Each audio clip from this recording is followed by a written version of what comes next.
Hello and welcome to episode 20 of the Footy with Fletch podcast. Today's guest is Jack Heverin, who is a well-rounded sports broadcaster commentating AFL, AFLW and VFL matches.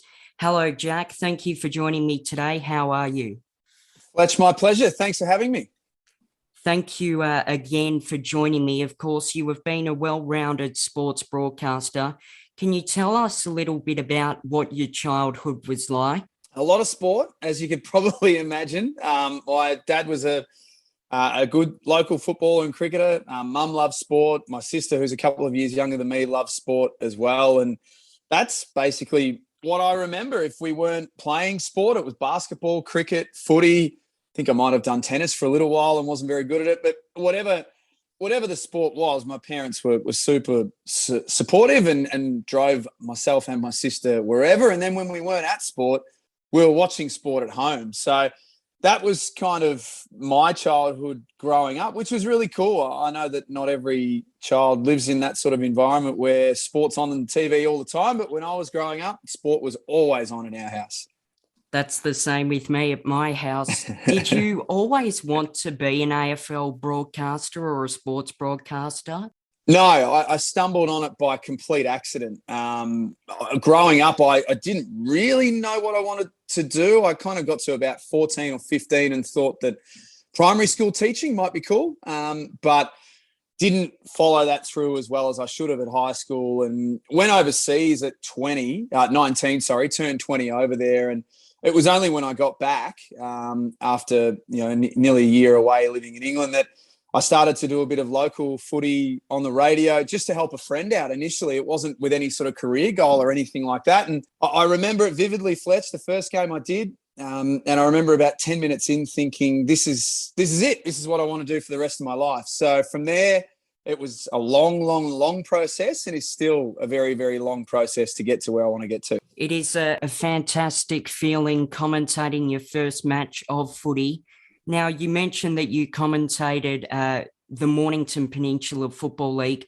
What was it like to start off by commentating that local football league? I'm so glad I did it. And I would say that to you and to any young aspiring broadcaster coming through, wherever is the local community station or something along those lines, or I know Game Face do some really good stuff now as well with local leagues. Get your hands dirty and get some hours under your belt. And by some hours, I mean a lot of hours. I did the best part of 5 years of local footy before I got any sort of opportunity elsewhere. And it was only because I had gone and got my hands dirty, as I said, made mistakes, learned from the mistakes, tried not to make the same mistake twice and all that sort of stuff. But this is just not an industry where you're going to finish your media degree and walk straight into the job that you want. Quite often it's about climbing the ladder. So it was the best grounding ever. I knew the league. I grew up obviously in the area, so I knew all the players. I knew a lot of the people involved, and people were so supportive, Fletch. Once they started to work out that it was something that I wanted to do for a career, people were pushing me and encouraging me and pumping me up. And to this day, I still get some really nice comments from people who are involved in the Mornington Peninsula Footy League. It definitely sounds like a great football league down there. Did you have a particular mentor in the broadcasting industry? I've had a couple. I'm really lucky. But initially, the very first job I had, I mentioned that I was helping out a friend. My friend had been on the radio calling footy down on the peninsula for 20 years. His nickname was Toe Punt. Andrew Kelly was his name. He wrote all of the local footy weekly articles in the Independent as well. And he was incredible to me. Unfortunately, Andrew passed away a couple of years ago, but he was amazing. And without him, none of this would have happened, because he gave me the opportunities to start with. And then he started to almost take a bit of a back step to help me push myself forward. And then even when I started to work professionally in the industry, he was the one that was constantly telling to believe in myself and to trust myself and all that sort of stuff. So I miss him every day, and I wish he was still here, but I'm forever thankful of what he did for me in those early years. He sounds like a great person. You were the host of your own show, The Sporting Capital, on SEN from 2018 to 2020. What was that experience like, Jack? Great. It was an interesting time. There was a change in management at SEN. So there was some change in on air, and I was one of the changes that were coming in. And at first it was pretty challenging because the SEN audience is a loyal one, and they'd become very used to the same voices. And I understand that. I completely get that. So I came in the other side of it where it was pretty rough at first, and I needed probably 6 months, I think, Fletch, to actually start to get the audience to give me a chance. Before that, it was it wasn't the most complimentary stuff that was getting sent through on the text machine or talkback and all that sort of stuff. But I just tried to be myself. I've always just tried to be myself, and it was either going to work or it wasn't. And I think we got to where we needed to in the end, but it was a process, and it was about sticking to the process. And yeah, it was tough at first, but by the end of it, the 3 years, I think the bits that we could control on the show, I was really proud of the way that it sounded by the end of it. You mentioned being yourself, and that is one of the most important things if you want to work in the AFL media. Of course, at SEN, you were also the executive producer of AFL Live. What was that experience like, and what did the role entail?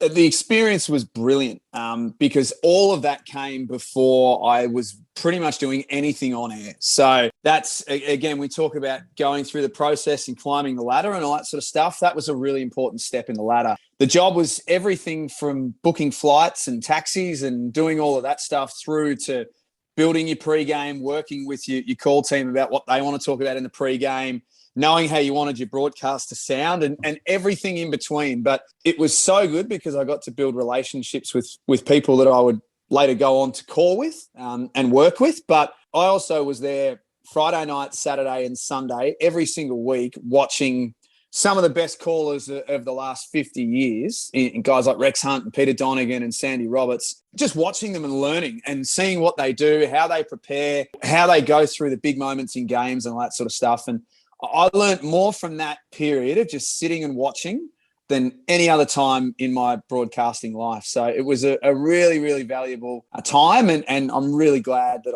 at that stage when the job was offered to me, even though it wasn't exactly what I wanted to do long-term, it was really important as being part of the process. It definitely does sound like it was a great job for you.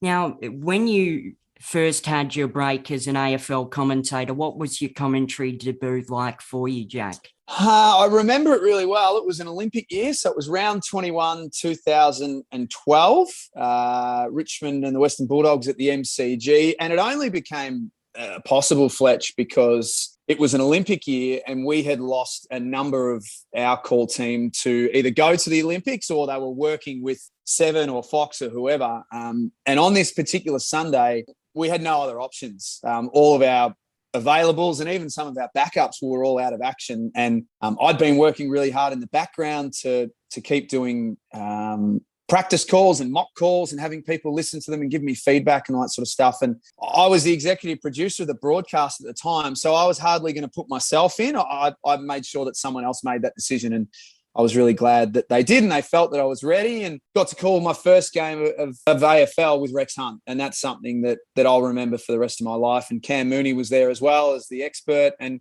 was just a great day. And to call my first game at the MCG and all of that sort of stuff, it felt like years and years and years of hard work had paid off. But at the same time, it felt like the hard work was only just starting to begin, if that makes sense. It is a dream come true for you, Jack. Now, what has been your proudest moment during your sports broadcasting and AFL commentary career? Gee, this is a tough question. There's been a few. Calling my first grand final was great, even though we weren't allowed to actually be there in Brisbane a couple of years ago because of COVID. Being part of the commentary team in the 2015 Cricket World Cup, I love my cricket and I love my basketball as well as my footy. And being part of that call team and Australia winning at the MCG was pretty special.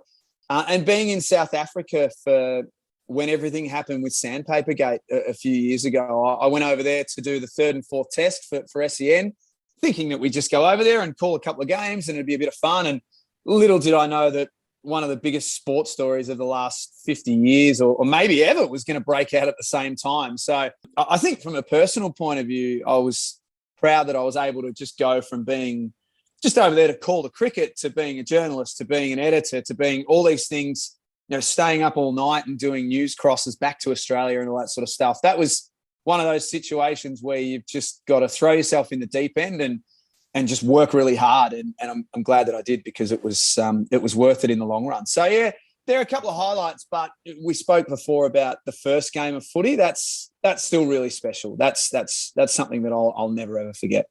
Now, you, of course, had to commentate AFL matches live from studios during 2020 and some parts of 2021 as well. What was it like to call from a studio rather than calling from the ground? It's different. I'm not going to lie. It's nowhere near as much fun, and you're not getting the atmosphere and the crowd noise like you would want. We still get everything that we need in terms of noise, and I called from the studio for SEN, and last year called with Triple M, and they would always make sure that we had different camera angles and all that sort of stuff. So they did everything they could to help us out, but it's not the same, is it? It's like having a net session in cricket versus actually going out there and batting in the middle in a game. And it's not the same. I can understand, obviously, at the time why it had to happen, and I can kind of understand why it's still happening, not as much as it was, but it's still happening. So that's just one of those things where the industry is changing, but you need to be more motivated. I think you need to try and get yourself up for the game more. You need to have more energy. You need to try and create that energy and imagine what it would be like if you were actually there at the time, because it's just not the same. There's no other way of putting it. It would have been a strange feeling. I remember calling some VFL matches last year with no crowds, as well as you would have done with KO Sports. That would have been a strange feeling as well. I would rather, Fletch, call from a studio with a crowd and all that sort of stuff than go to a game and call with no crowd. That's hard. That's really, really hard. I can remember one, might have been just before all the COVID stuff really started to take hold in 2020. It was Essendon and Collingwood on a Friday night at the MCG. Now, in any other time, there'd be 85,000 people there and the place would be going nuts. And Essendon beat Collingwood, which was an upset at the time. We were there calling with no one. And it felt really hollow. And I remember getting in the car after it thinking, gee, this is not good where the world's headed. And obviously it wasn't, but I'd still rather be in a studio with full crowd noise and all that sort of stuff than having no one there. That's really hard. And that must be really hard for the players as well. It was a strange feeling, like you mentioned.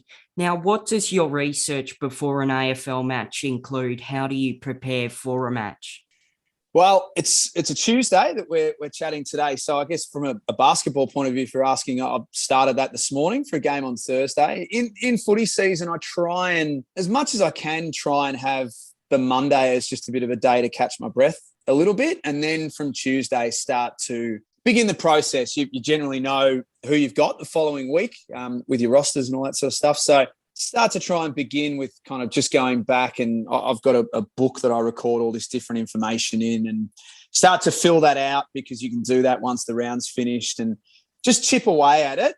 And I guess it's kind of like it just builds. If you were to graph it, it kind of starts slowly and just builds and builds and builds and builds and builds. And maybe on the Wednesday or the Thursday, I'll go back and watch the teams if I haven't had a chance to watch them, or if I haven't called them for a few weeks. And then by the Friday, if you've got games on the Saturday and the Sunday, by Friday, that's a pretty big day.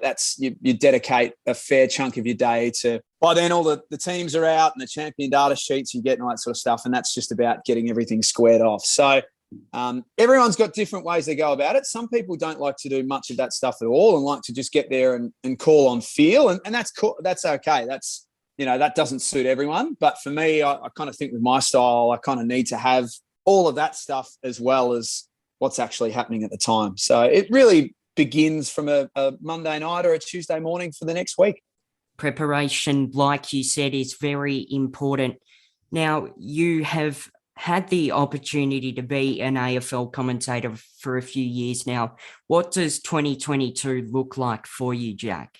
Well, I think there's going to be a fair bit happening. Hopefully, it's still early in the year, but I'll be calling footy again with Triple M, which is great. I think there'll be an opportunity to do some more VFL stuff, depending on where they land with fixtures and everything. I've got basketball that's going to take me through until the end of May as well. So for March, April, and May, I'll be juggling footy and basketball and all that sort of stuff. I'm going to do some work behind the scenes this year, which is really cool for something different. I'm going to produce Footy Classified on a Wednesday night, which will be a lot of fun with Eddie and Caro and Ross and Matty Lloyd. And that's just, again, about adding different skills to your bow or strings to your bow. I've never produced TV before. I've produced hundreds of hours of radio, but never TV. So it was a good opportunity that's come up. So I think, judging from that stage, from everything so far, Fletch, it looks like I'm going to be pretty busy. The job with Footy Classified sounds like a great one.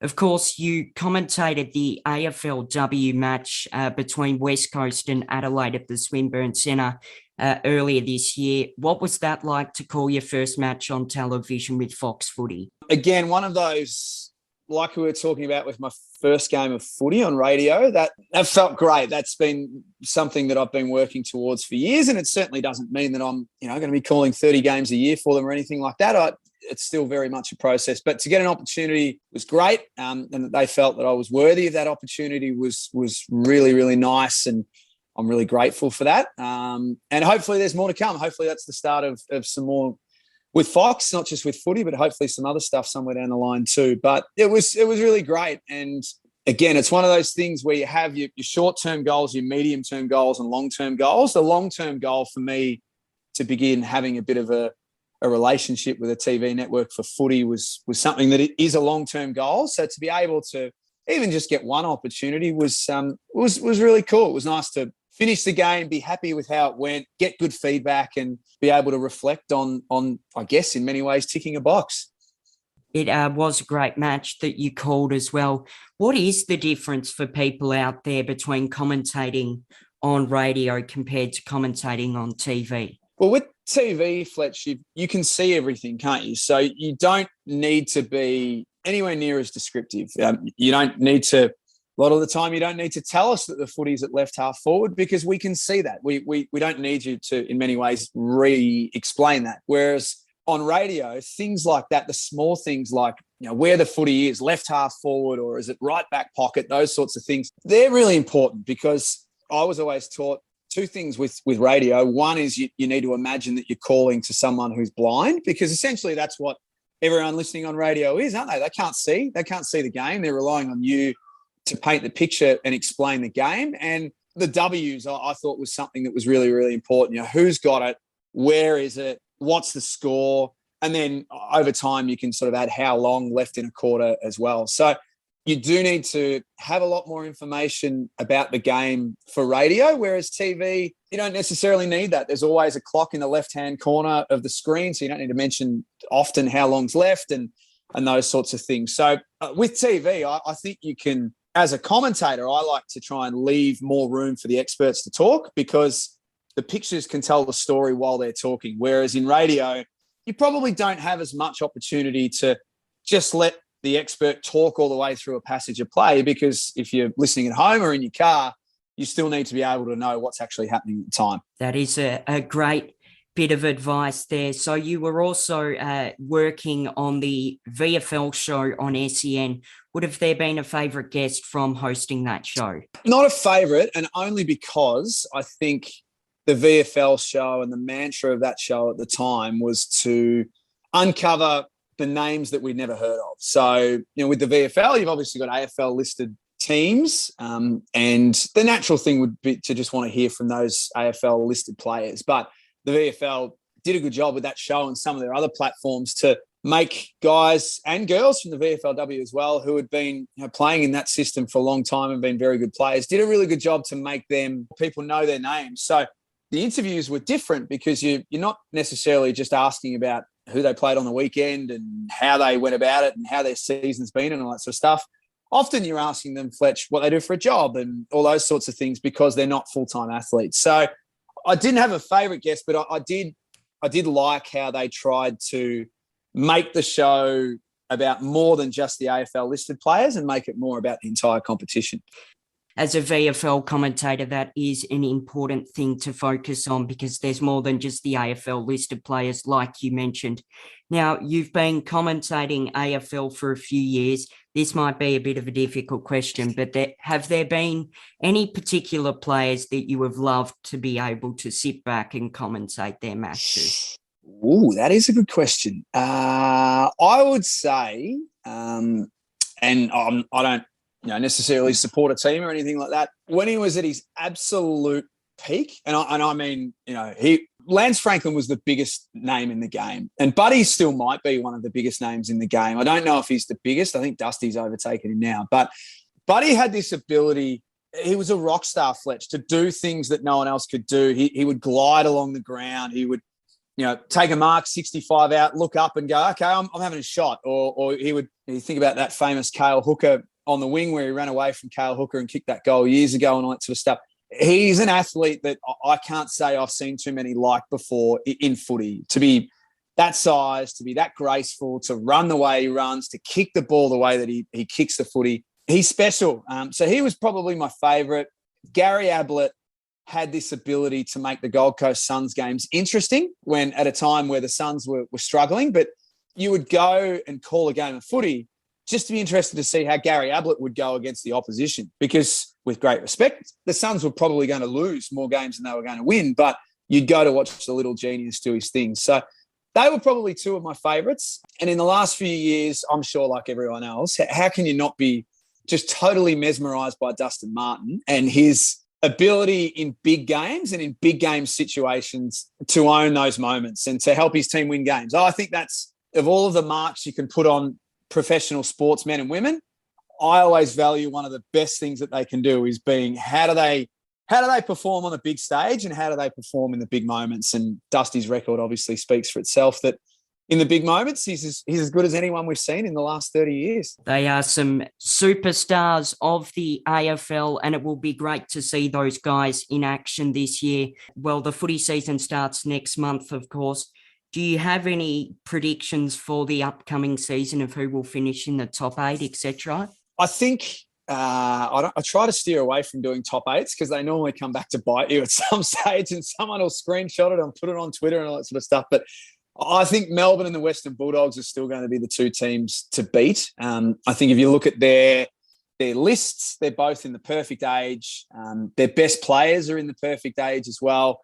And they're so deep. Both teams had injuries to deal with last year and were able to get to the grand final. So I'm sure that's probably not a revelation that they're going to be two of the best teams again. I really think Sydney are a team to watch this year. We're talking about Buddy before. He's still got some good footy left in him. John Longmire found a way to get the absolute best out of a young group last year in difficult circumstances.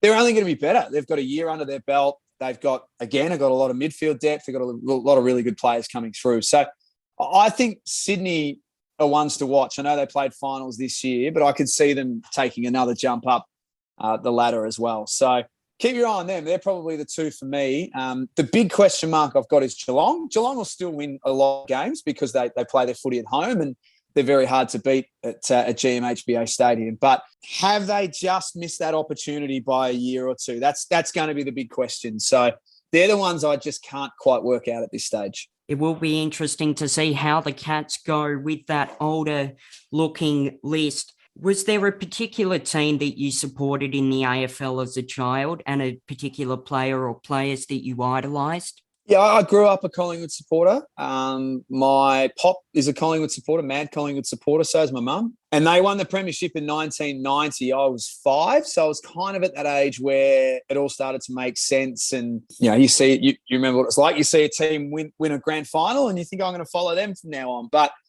I don't follow them strongly anymore. My job's to call the game, not to barrack, so I don't really have any allegiances. But growing up, I like a lot of Collingwood supporters, just love Nathan Buckley and the way that he played. And again, we were talking about Gary Ablett, not necessarily playing in the best teams, but still helping his team win games. Bucks was exactly that for Collingwood. He didn't always play in the strongest team, but he won them a few games off his own back as well. So he was probably one of my favourites growing up.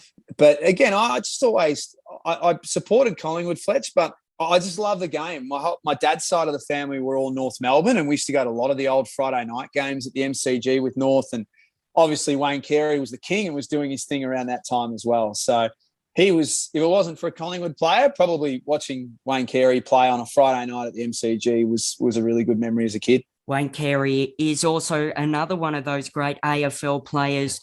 Now, what is something that not many people know about you, Jack? I'm a fairly fussy eater, I think, or semi-fussy eater. And I'm sure my parents would probably tell all sorts of stories of me as a kid growing up and all that sort of stuff. I've got better, but I don't eat anything spicy. There's actually a lot of things that I don't eat, to be honest. So I probably, now that I'm 36, so I actually need to grow up and eat a bit more proper stuff, don't I? Probably. So, of course, you've had a great commentary career. Have there been any particular funny moments or bloopers during your time? Heaps. I'm not sure that many of them I'd be allowed to say on the podcast, Fletch, but I had a lot of games with Rex Hunt, and every game with Rex was a new adventure. Every day with Rex is a new adventure. Even to this day, I still speak to him often, and he just had this incredible skill of being able to, like we were talking about with Dustin Martin, when there was a big moment, Rex would dominate that big moment behind the microphone. But when the games were a bit boring, and he sailed pretty close to the wind, but he had this great ability of making broadcast fun. And I think back to my time as a producer, we put together the Friday night pregame, which was Sandy Roberts and Billy Brownless. And we told them that from 6 till 7, they had to talk footy and go through the issues and set up the game and all that sort of stuff. But we told them from 7 till 7:40, they could do whatever they wanted on air. They could talk about anything other than footy. And they were some of the funniest pre-games to this day. And I've still got some of the audio on my computer and all that sort of stuff. They spoke about all sorts of weird stuff. And, Sandy didn't know how to use his phone. So, it was always teaching him how to use his iPhone or whatever. But they were just two really good guys, two funny guys, and two guys who were unselfish and wanted the pre-game to work. It wasn't about, one being funnier than the other and all that sort of stuff. So I still think about them and smile now, and still think about some of the stuff that we used to get up to on those Friday pre-games. They are two funny people. And just finally, do you have any hobbies outside of sport? Well, I have 2 kids, so they take up a lot of free time, obviously, which is great. Love spending time with them. And outside of that, Fletch, just trying to stay relatively fit, I suppose. But there's, again, outside of that, they're my biggest priority, those two and my beautiful partner. And then from there, whatever's left for time for exercise or anything else is whatever's left. So at the moment, it's a very much a family and work kind of dominated time for me, but that's okay. There's nothing wrong with that at all. It has been great talking to you this morning, Jack. So thank you very much for joining me on the Footy with Fletch podcast. My absolute pleasure. Thanks for having me. So there you have it. It was Jack Heverin on the Footy with Fletch podcast. It was great to talk to him.